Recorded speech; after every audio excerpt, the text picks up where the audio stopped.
बिस्मिल्लाहिर्रहमानिर्रहीम। अज़ीज़ तुलबा अस्सलामु अलैकुम। फ़िज़िक्स क्लास 9 यूनिट 3 का आज हमारे पास लेक्चर नंबर 7 है और इसमें हम पढ़ेंगे Newton's third law of motion. तो आइए देखते हैं कि Newton's third law of motion हमें क्या सिखाता है। आप लोगों ने कभी ना कभी किसी पार्क वगैरह में बोटिंग की होगी, तो शायद आपने कभी ऑब्ज़र्व किया हो। नहीं किया तो अब कभी मौका मिला तो आप ज़रूर ऑब्ज़र्व कीजिएगा। बोटिंग के बाद जब आप बोट से नीचे उतर रहे होते हैं, तो जो ही आप बोट से नीचे उतरने की कोशिश करते हैं और अपना पाँव आपका एक बोट पे और एक ज़मीन पे आता है, और जो ही आप नीचे उतरने के लिए फोर्स लगाते हैं, तो बोट जो है वो बैकवर्ड पीछे की तरफ को मूव करना शुरू कर देती है। ये क्यों होता है? बोट पीछे की तरफ क्यों जाना शुरू हो जाती है? तो इसकी वजह क्या हो सकती है? इसी तरह आप लोगों ने कभी ट्रैम्पोलिन पे, ये ट्रैम्पोलिन इस किस्म का वो जो होता है गोल गोल सा जिसके ऊपर बच्चे उछल रहे होते हैं, इसके ऊपर कभी आपको ऐसे उछलने का इत्तेफाक हुआ हो, तो आपने देखा होगा कि जब आप नीचे की तरफ फोर्स लगाते हैं, आप यानी जंप लगाते हैं नीचे की तरफ, अब ये ट्रैम्पोलिन क्या करता है, ये आपको ऊपर की तरफ उछाल देता है। तो आप ऐसे नीचे की तरफ फोर्स लगाते हैं, ट्रैम्पोलिन आपको ऊपर की तरफ फोर्स लगा देता है। तो इसे हम कहते हैं एक्शन एंड रिएक्शन। जब भी एक बॉडी ए बी पे फोर्स लगाएगा, जैसे इस एग्जांपल ट्रैम्पोलिन की एग्जांपल में देखें, ये जो चाइल्ड है इसे हम ए कह लें, ट्रैम्पोलिन को बी कह लें, तो जब ये ए जो है बी पे फोर्स लगाएगा नीचे की तरफ, तो इसके जवाब में क्या होगा, बी भी इस पे फोर्स लगाएगा ऊपर की तरफ। तो ए ने जो बी पे फोर्स लगाई, यानी इस चाइल्ड ने जो ट्रैम्पोलिन पे फोर्स लगाई, इसे हम कहेंगे एक्शन फोर्स।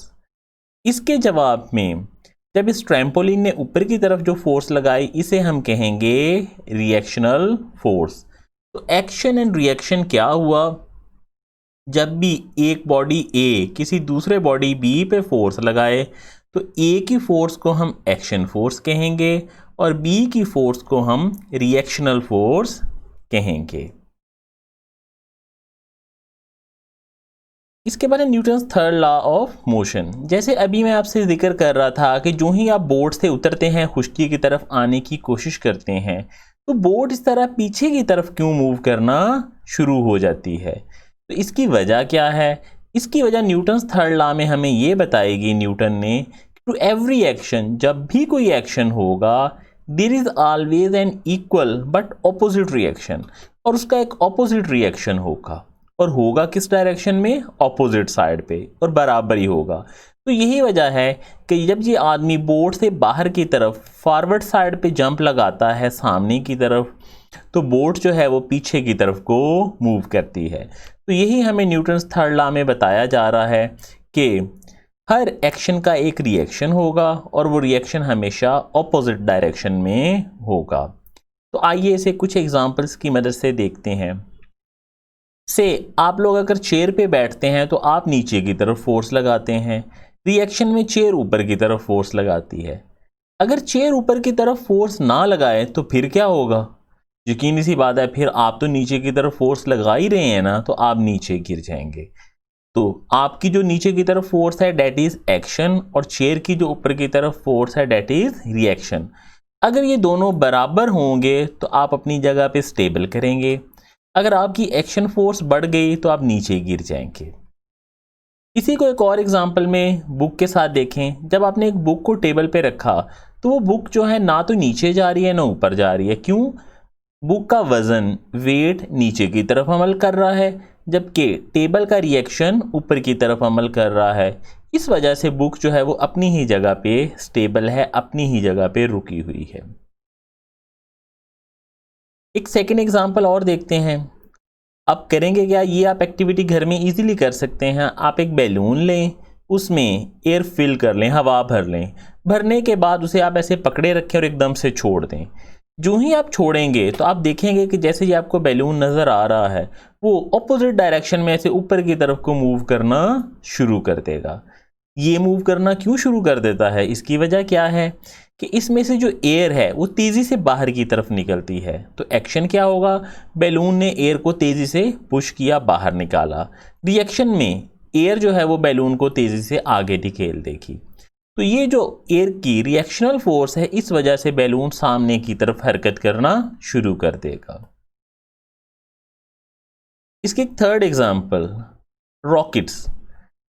रॉकेट किस तरह से मूव कर रहे होते हैं, आपने कभी पिक्चर्स में, टीवी में देखा होगा कि रॉकेट्स में से बैक साइड से, नीचे वाली साइड से तेज़ी से गैसेस, गर्म गैसेस निकल रही होती हैं और उसके रिएक्शन में रॉकेट जो है वो सामने की तरफ मूव करता है। तो एक्शन क्या होगा, इन गैसेस का तेज़ी की तरफ से बाहर निकलना, और रिएक्शन में रॉकेट जो है वो सामने की तरफ मूव करना शुरू कर देगा। तो आज हमने पढ़ा Newton's third law, page number 63 और 64। न्यूटन थर्ड लॉ की ये जो पहला वाला पैराग्राफ है, इसमें से ये रेड कलर में लाइनें हाईलाइट की हुई हैं। एक्शन और रिएक्शन की डेफिनेशन आप याद कर लेंगे। इसके बाद न्यूटन्स थर्ड लॉ की डेफिनेशन, ये 3 एग्जांपल्स हमने डिस्कस की। एग्जांपल 1 बुक वाली, एग्जांपल 2 ये जो ब्लू लाइंस में हाईलाइट की हुई है बैलून वाली, और एग्जांपल 3 रॉकेट वाली। आप कोई सी 2 एग्जांपल्स कर लीजिएगा। लिखने का तरीका अगर क्या होगा, एक्शन और रिएक्शन को न्यूटन्स थर्ड लॉ में लिखने की ज़रूरत नहीं है, उनकी डेफिनेशन को आप अलग से हेडिंग बना के लिखेंगे।